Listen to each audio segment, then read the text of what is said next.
வணக்கம் குழந்தைகளா. இன்று நாம் தமிழ் வகுப்பில் பார்க்க இருக்கும் பகுதி 4ஆம் வகுப்பு பாடம் 8 பசுவுக்கு கிடைத்த நீதி என்ற பாடத்தை இன்னைக்கு நாம் பார்க்க போகிறோம். பாடத்திற்குள் செல்வதற்கு முன்பு இப்பாடத்தில் வரக்கூடிய கடினமான சொற்களை காண்போம்.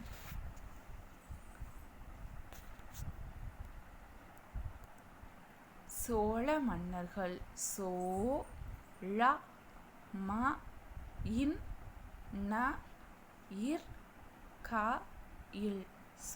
மன்னர்கள். மனுநீதி சோழன்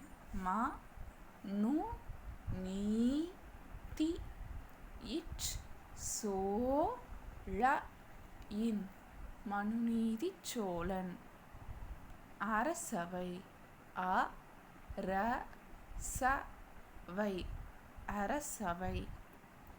அமைச்சர் பெருமக்கள் அமைச்சர்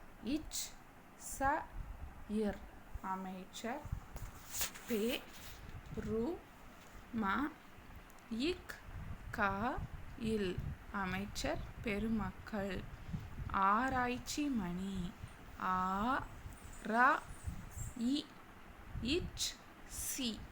ஆராய்ச்சி மணி மணி. குடிமக்கள்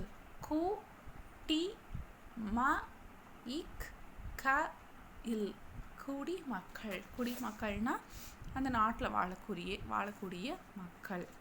இப்போ நம்ம பாடத்திற்குள் போகலாமா? பாடத்தின் தலைப்பு என்ன? பசுவுக்கு கிடைத்த நீதி. இந்த பாடத்துக்குள்ளே போகிறதுக்கு முன்னாடியே இந்த பாடத்தினுடைய கதையை சுருக்கமாக நமக்கு கொடுத்துருக்காங்க. முதல்ல அது சுருக்கத்தை படிக்கலாம். சோழ மன்னர்களுள் ஒருவன் மனுநீதி.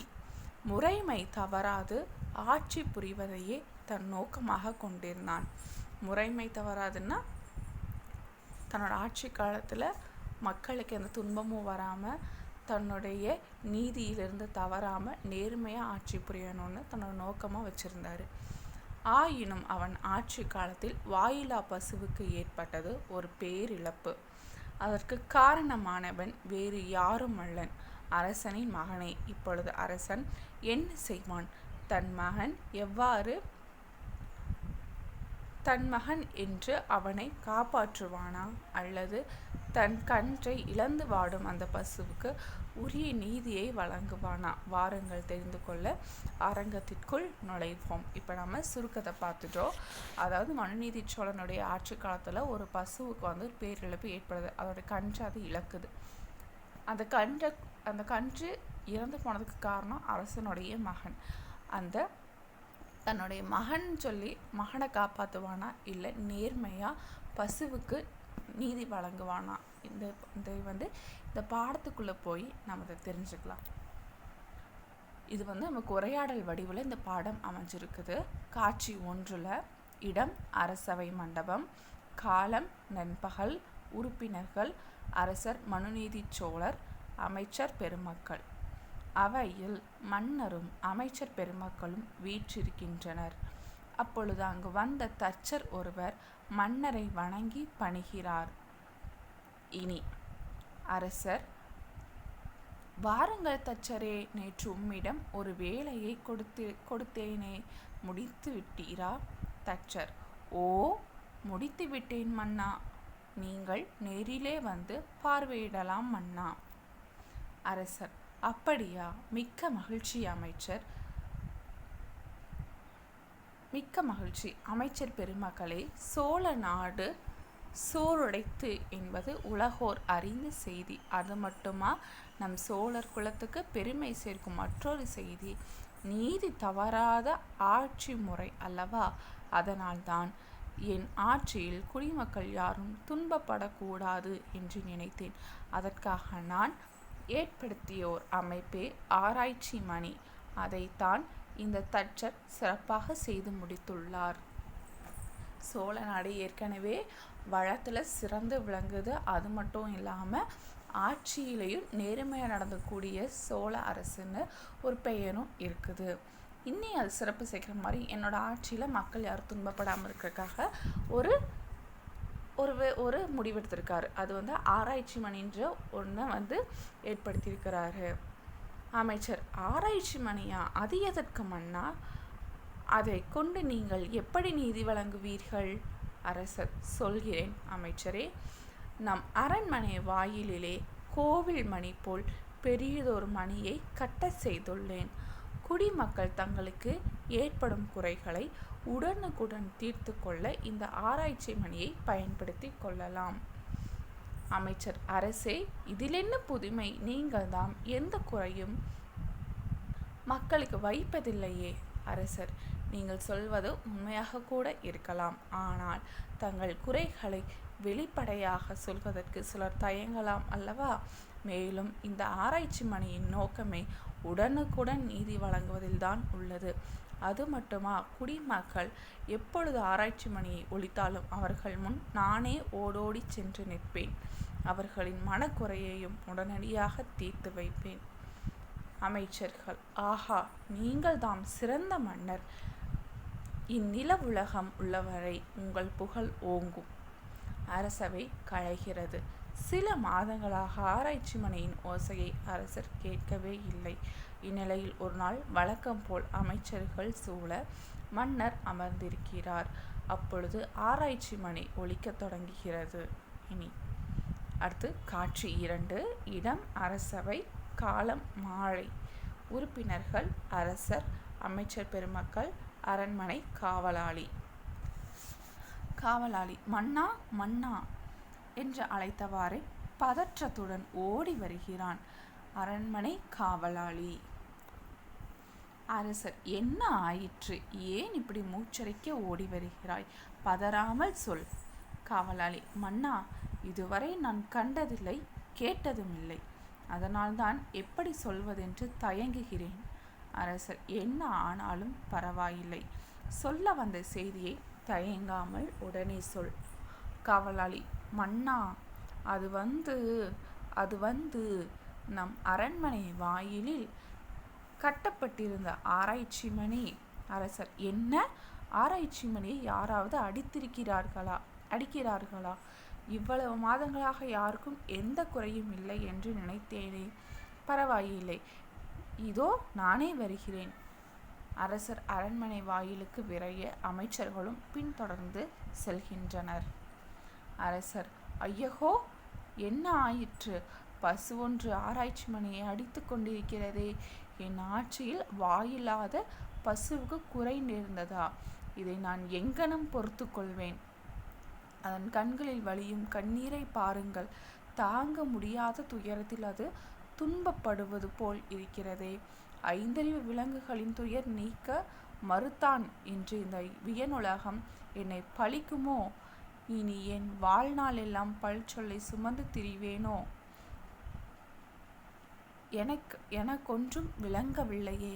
கதரும் அந்த பசுவின் கண்ணீரை துடைக்க இதோ புறப்பட்டான் இந்த மன்னன் என்று பிறர் அறியட்டும். யார் அங்கே?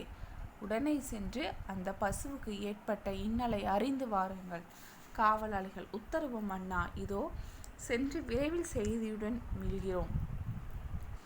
அரசனின் மகன் தேரை தெருவில் ஓட்டிச் செல்லும் பொழுது அங்கு துள்ளி குதித்து கொண்டிருந்த பசுவின் கன்று எதிர்பாராத வகையில் தேர்காலில் மாட்டி இறக்கிறது.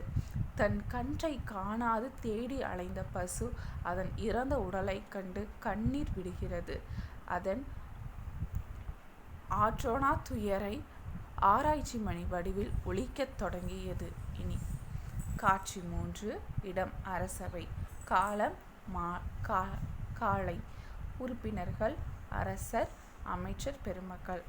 அமைச்சர், மன்னா, தங்கள் முடிவை அருள்கூர்ந்து மாற்றிக்கொள்ளுங்கள். அரசர், என்ன சொல்கிறீர் அமைச்சரே? மண்ணுயிர் காக்கும் மன்னன், நீதி வழங்கும் நெறிமுறையாளன் என்று மக்கள் என்னை போற்றுகிறார்களே, அதற்கு இழுக்கு நேரிட ஒருபோதும் நான் அனுமதிக்க மாட்டேன். பசுவின் கதறலுக்கு செவிசாய்க்க அடியோன் என்னும் அவச்சொல்லுக்கு செவிசாய்க்கா அடியோ பசுவின் கதறலுக்கு செவிசாய்க்கா கொடியோன் என்னும் அவச்சொல்லுக்கு நான் ஆளாக விரும்பவில்லை. கண்ணுக்கு கண் பல்லுக்கு பல் என்பதுதான் நான் எடுத்த முடிவு. இதில் எந்த மாற்றமும் இல்லை. அமைச்சர்: மன்னா, சற்று பொறுங்கள். உங்களுக்கு இருப்பதோ ஒரே ஒரு மகன். பசுவின் கன்றை அவன் வேண்டுமென்றே கொலை செய்யவில்லை. அவன் அறியாமல் செய்த தவறுதானே அது. அதற்காக நீங்கள் இப்படி ஒரு முடிவை எடுக்க வேண்டுமா? அரசர்: ஆம், அதுதான் சரி. கண்ணீரும் கம்பளையுமாய் நின்ற அந்த பசுவின் முகம் உங்கள் கண்களுக்கு தெரிகிறதா? அதன் கண்ணில் வழியும் கண்ணீர். நீயும் ஒரு மன்னனா? உனக்கு மகன் எப்படியோ அப்படியே எனக்கு என் கன்று அல்லவா? அந்த சின்னஞ்சிறு கன்று என்ன பாவம் செய்தது? அதன் உயிரை போக்க உங்களுக்கு எப்படி மனம் வந்தது? கன்றை இழந்து தவிக்கும் எனக்கு யார் ஆறுதல் தருவார்? இனி என் வாழ்நாள் எல்லாம் வீண்தானோ என்று என்னை கேட்பது போல் இருக்கிறதே. ஆகவே நான் எடுத்த முடிவிலிருந்து சற்றும் பின்வாங்க மாட்டேன். அமைச்சர்: அரசரே, மீண்டும் தங்களை பணிந்து வலியுறுத்துகிறேன். உங்கள் மகனை கொல்லும் எண்ணத்தை விட்டுவிடுங்கள். அரசர்: போதும் அமைச்சரே, நிறுத்துங்கள். இனி யார் சொன்னாலும் நான் கேட்க மாட்டேன். பசுவின் கன்றை துடிக்க துடிக்க தேர்காலிலிட்டு கொன்ற என் மகனை அதே தேர்காலிலிட்டு கொல்லத்தான் போகிறேன். அந்த பசு அடைந்த துயரத்தை நானும் அடைய வேண்டும். அதுதான் அந்த பசுவுக்கு நான் அளிக்கும் தீர்ப்பு. இந்த சோழ பரம்பரை என்னால் தலைகுனிய கூடாது. பல காலங்கள் தோன்றி மறைந்தாலும் நீதி தவறா மனுநீதி சோழன் என்று என்னை பலரும் நினைவு கூறுதல் வேண்டும். யார் அங்கே? தேரை பூட்டி வாயிலில் கொண்டு வந்து நிறுத்து. இழுத்து வா என் மகனை. இப்பொழுதே அவனை தேர்காலில் இட்டு நீதியை நிலைநாட்டுகிறேன். தவறிழைத்தவன் தன் மகனே ஆனாலும் குற்றம் குற்றமே என்று எண்ணியதோடல்லாமல் அந்த தவறுக்கு சரியான தண்டனையையும் வழங்கி பசுவின் துயர் துடைத்து வரலாற்றில் அழியா இடம் பெற்றவன் மனுநீதி சோழன். திரை விழுகிறது. இந்த கதை உங்களுக்கு புரிந்ததா குழந்தைகளா? நம்ம இதுக்கு முன்னாடி கதை சுருக்கம் பார்த்தோம். இந்த கதையும் நம்ம பார்த்தோம். அந்த பசுவுக்கு என்ன நீதி கிடைச்சது? அந்த கன்றுக்குட்டியை கொன்னது தன்னுடைய மகன்தான் தெரிஞ்சு அந்த அரசர் என்ன முடிவெடுக்கிறாரு? பசுவோட கன்று எப்படி இருந்ததோ அது போலவே தன் மகனை அவர் கொல்ல நினைச்சு கொன்று தன்னுடைய நீதியை நிலைநாட்டி அந்த பசுவுக்கு வந்துட்டு நீதியை வழங்கிடுறாரு. இப்போ நம்ம பயிற்சிகளை பார்க்கலாம். சொல் உருவாக்குக. இப்போ இந்த கட்டத்தில் பாருங்க, நிறைய எழுத்துக்கள் இருக்குது. இந்த எழுத்துக்கள் எல்லாம் சேர்த்து நாம் சொல் உருவாக்கணும். இங்கே பாருங்கள், ஒரு எடுத்துக்காட்டு கொடுத்துருக்காங்க, இனிமை. அதே போல் நீங்களும் சொற்களை உருவாக்கி எழுதி பாருங்கள் குழந்தைகளாம். அடுத்த வகுப்பில் வேறொரு பகுதியை காணலாம். நன்றி.